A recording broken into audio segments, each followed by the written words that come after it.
This channel does not promote any violent, harmful, or illegal activities. All content provided by this channel is meant for an educational purpose only. Doctor মডিউলের বিস্ফোরক প্রাণ কাড়লো 23 জনের। আপনাদেরকে জানিয়ে রাখি, এই ঘটনার পর থেকে সেই বিস্ফোরক এনে রাখা হয়েছিল নওগাম থানায় এবং তারপর সেখানেও বিস্ফোরণ এবং সব মিলিয়ে 22 জনের প্রাণ গেছে এই ঘটনায়। ফরিদাবাদ থেকে বাজেয়াপ্ত বিস্ফোরক শ্রীনগরের নওগাম থানায় মজুত করা ছিল ফরেন্সিক পরীক্ষার জন্য এবং নমুনা সংগ্রহের সময় বিস্ফোরণে মৃত্যু হয় 9 পুলিশ কর্মী।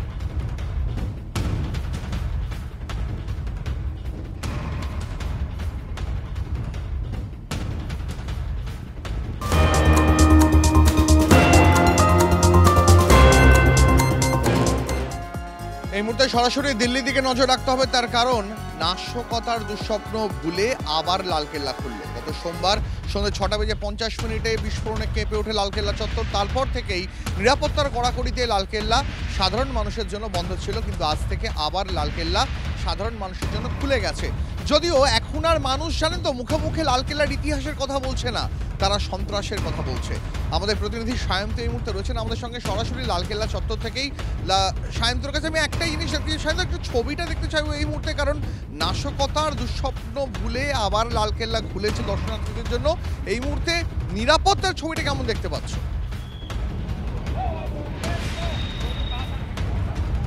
দেখো, যারা দিল্লিতে আসেন বা যারা যেসব পর্যটক দিল্লিতে আসেন, লালকেল্লা না ঘুরলে দিল্লি ঘোরা হয় না, এটা প্রত্যেকের মুখে মুখে একই কথা। কিন্তু গত কয়েকদিন ধরে যে অবস্থায় তৈরি হয়েছিল লালকেল্লার আশেপাশে জুড়ে এবং লালকেল্লা বন্ধ করে দেওয়া হয়েছিল প্রবেশের জন্য, সেই প্রবেশে নিষেধাজ্ঞা উঠে গিয়েছে। আজ সকাল থেকে লালকেল্লা সাধারণ মানুষের জন্য প্রবেশের অনুমতি দেওয়া হয়েছে।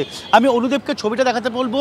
দেখো, এখান থেকে লালকেল্লায় কিন্তু এখান থেকে গাড়ি প্রবেশের অনুমতি দেওয়া হয় এবং তুমি ডান দিকে দেখতে পাচ্ছ যে অংশটা, সেখানে মূলত পার্কিং লট, যে পার্কিং লটে ঘটনার দিন i20 কারটি ছিল, অর্থাৎ i20 গাড়িটি ছিল উমরের, এবং এইখান থেকে গাড়ি আপাতত আগামী কয়েকদিন এইখান থেকে কোনো গাড়ি প্রবেশের অনুমতি দিচ্ছে না এবং সাধারণ মানুষকে কিন্তু প্রায় 1 কিলোমিটারে কিছুটা কম হেঁটেই লালকেল্লায় প্রবেশ করতে হচ্ছে। এবং তাতে যদিও সাধারণ মানুষ কিন্তু কোনোটাই অখুশি নয়, তারা বলছেন নিরাপত্তার দিকটি জোরদার করা উচিত। ইতিমধ্যে বাড়তি CISF জওয়ান মোতায়েন করা হয়েছে এবং তুমি দেখতে পাচ্ছ পুলিশি ব্যারিকেড, দিল্লি পুলিশের ব্যারিকেড চারপাশ জুড়ে রয়েছে। CISF-এর স্টিফার ডগ গোটা এলাকা জুড়ে ঘিরে রেখেছে, দিল্লি পুলিশের র্যাব ঘিরে রেখেছে এবং গোটা এলাকা যেন এভাবেই নিরাপত্তায় আঁটসাঁটো মুড়ে ফেলা হয়েছে। এবং আমরা সকাল থেকে একটা বিষয় দেখেছি, কলকাতা থেকে পশ্চিমবঙ্গে যত পর্যটক এসেছেন তারা কিন্তু একটা কথাই বলছেন, দিল্লিতে এই ধরনের নিরাপত্তা থাকা প্রয়োজন, কারণ দিল্লি রাজধানী, শুধু দিল্লি নয় গোটা দেশ জুড়ে গুরুত্বপূর্ণ শহরগুলোতে। এবং লালকেল্লায় যে নিরাপত্তা, অনেক ধন্যবাদ তোমাকে। যে ছবি আমাদের প্রতিনিধি সায়ন্ত এই মুহূর্তে দেখাচ্ছিলেন লালকেল্লা চত্বরের নিরাপত্তার যে কড়াকড়ি, সেই ছবিটা আমাদের প্রতিনিধি তুলে ধরছিলেন এতক্ষণ। এবার লালকেল্লায় যে পর্যটকরা আজ গেছেন তারা কি বলছেন শুনুন। এটা তো মানে ক্যাপিটাল অফ ইন্ডিয়া, তো আমরা চাই যে এখানে একটু সিকিউরিটি টাইট হোক, যাতে আর কি মানে ইজিলি এরা ডিটেক্ট করতে পারে, যে যাতে এত মানে যেখানে অনেক বেশি লোক আছে সেখানে যাতে আরও একটু সিকিউরিটি বাড়ানো হোক, কারণ বেশি লোকের হলেই সেখানে এইরকম টাইপের অ্যাটাক হওয়ার চান্সগুলো বেশি থাকে।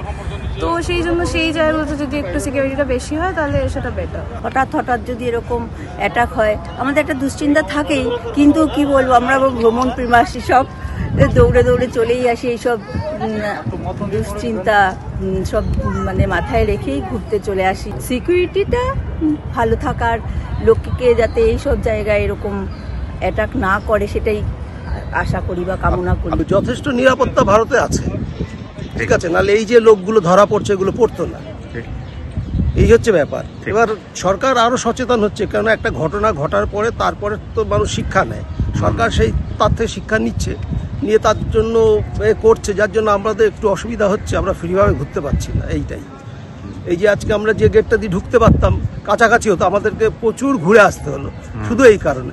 এটাও সিকিউরিটির জন্য দরকার আছে। এটা এমন একটা জায়গা, এই পর্যটন কেন্দ্রগুলো যদি একটু নিরাপত্তা থাকে তাহলে যারা ধরে নিন পর্যটনের সাথে যারা ব্যবসার সাথে যুক্ত তাদেরও যেরকম একটা মানে তাদের ব্যবসাটাও চলবে পেটের তাগিদে যেটা, এবং যারা পর্যটক তারাও সেফলি তাদের ভ্রমণটা করতে পারবে।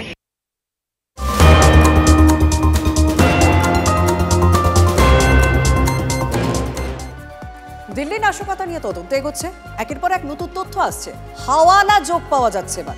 সূত্রে খবর, হাওয়ালার মাধ্যমে 20 লক্ষ টাকা পেয়েছিল জঙ্গি ডাক্তার উমর।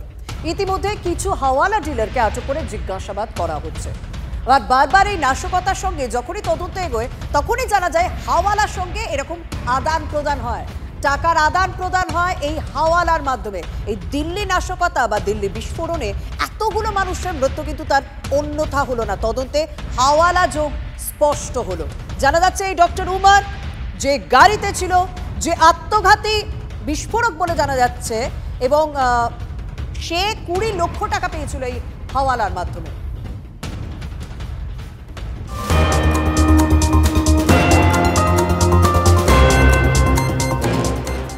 শর্মিষ্ঠা বলছিল, আপনারা শুনলেন।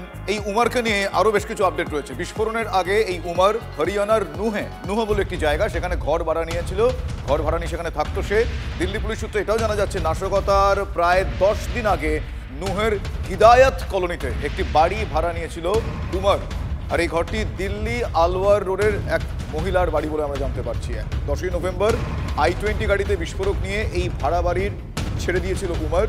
ফিরোজপুর ঝিরকার বিওয়ান পাহাড়ি রোডের একটি ATM থেকে টাকা তোলারও চেষ্টা করেছিল উমর। এখনো পর্যন্ত পুলিশ সূত্র মারফত এই একটার পর এক আপডেট কাছে আসছে। সেই আপডেটগুলো থেকে মিসিং লিঙ্কগুলো খোঁজ চালাচ্ছেন তদন্তকারীরা। হরিয়ানার নুতে একটি বাড়িতে ভাড়া নিয়ে ছিল উমর, যেখান থেকে 10ই নভেম্বর সকালে I-20 গাড়ি নিয়ে সে বের হয়।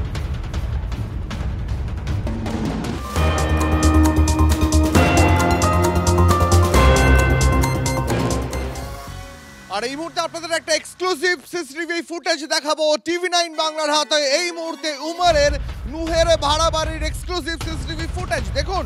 এই ফুটেজে দেখতে পাওয়া যাচ্ছে এক সন্দেহভাজন ব্যক্তিকে। সেই সন্দেহভাজন ব্যক্তি কে তার পরিচয় জানার এই মুহূর্তে পুলিশ চেষ্টা করছে। দিল্লিতে বিস্ফোরণের 10 দিন আগে ফরিদাবাদ থেকে নুহের ভাড়া বাড়িতে ওঠে উমর। দিল্লির আলোয়া রোডের ওপর এই বাড়িতে গত 5 দিন ধরে তল্লাশি চালাচ্ছে পুলিশ। এই বাড়ি থেকেই 10 তারিখ দিল্লির উদ্দেশ্যে রওনা দেয় উমর, এমনটাই পুলিশ সূত্রে খবর। তার এই সিসিটিভি ফুটেজ এই মুহূর্তে দেখাচ্ছে আপনাদের এক্সক্লুসিভ TV9 বাংলা।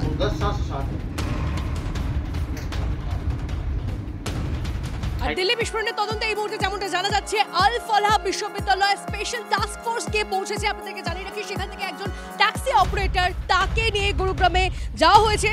হরিয়ানার স্পেশাল টাস্ক ফোর্স গিয়ে পৌঁছেছে এবং জঙ্গিরা ওই সংস্থার ট্যাক্সি ব্যবহার করে থাকতে পারে, ওই ট্যাক্সি অপারেটরকে তাই দিল্লিতে জিজ্ঞাসাবাদ করবে NIA, এমনটাই খবর।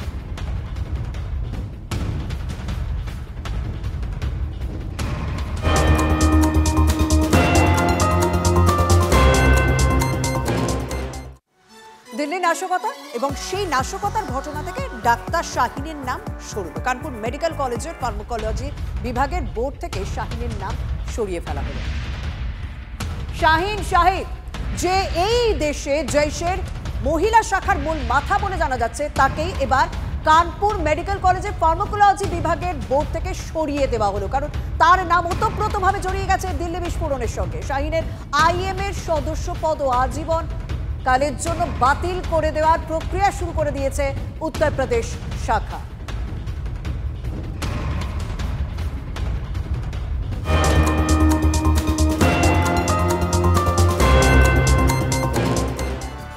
অন্যদিকে দিল্লিতে বিস্ফোরণ স্থল থেকে উদ্ধার হয়েছে কার্তুজ। 3টি 9mm ক্যালিবার কার্তুজ উদ্ধার করলেন তদন্তকারীরা, যার মধ্যে 2টি তাজা কার্তুজ, একটি খোল পাওয়া গিয়েছে।